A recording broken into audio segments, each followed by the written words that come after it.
Next topic is the Buckingham Pi theorem.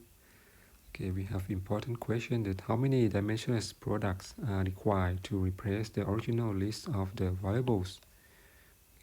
And dimensionless products are referred as the pi term, as the theorem is called the Buckingham Pi theorem.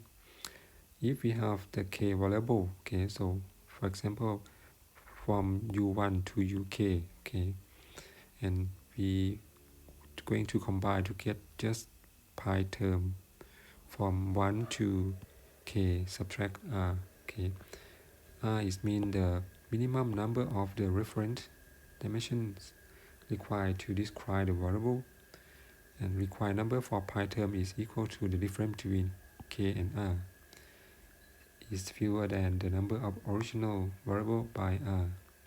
So for the basic, r is equal to basic dimension r is 3. Okay, you can use both or MLT or FLT. Okay.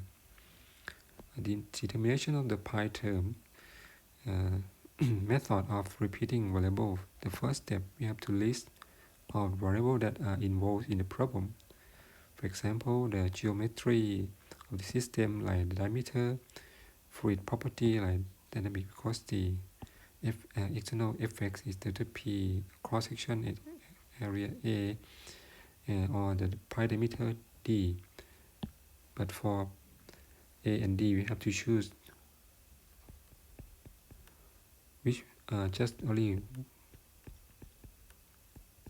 one parameter because of A and D is we call the not independent. It is a dependent parameter, so we just choose A or D. Okay, select just only one.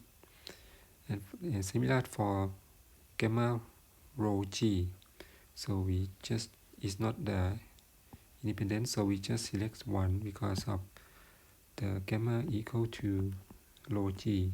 Okay, so we just choose one. The second step, the express each of the variable in terms of the basic dimension MLT or FLT. So list the F is this MLT minus 2. Rho is, if you don't know, we can, for example, for the density is equal to the basic unit of the density is kilogram per cubic meter.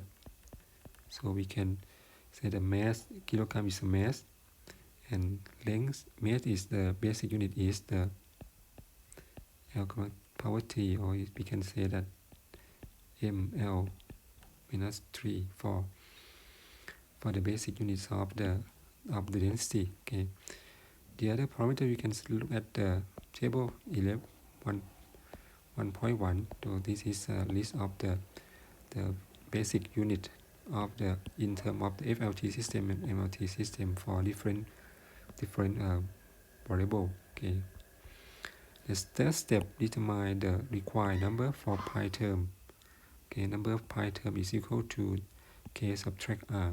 Okay, k is the number of the variable in the problem from step 1, and r is number of the reference dimension or the basic unit. Okay, normally r is less than k. And step 4, we select a number of repeat variable equal to number of the basic unit. And for step 5,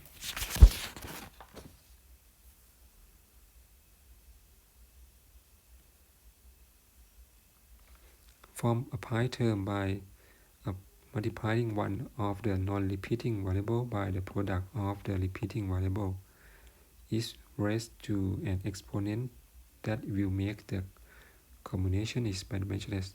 So this one, we form the first pi term is equal to ui.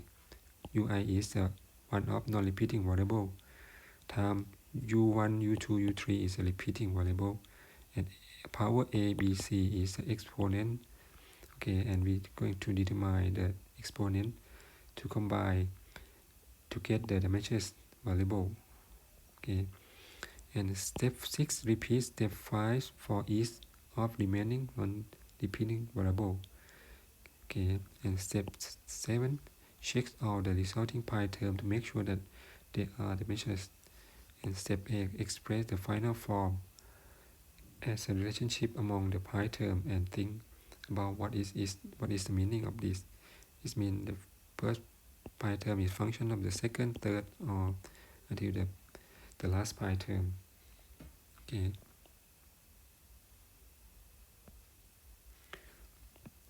Only the work that pi term not with the individual variable actual the functional relationships among pi term must be determined by the experiment, so we can run experiment based on the pi term.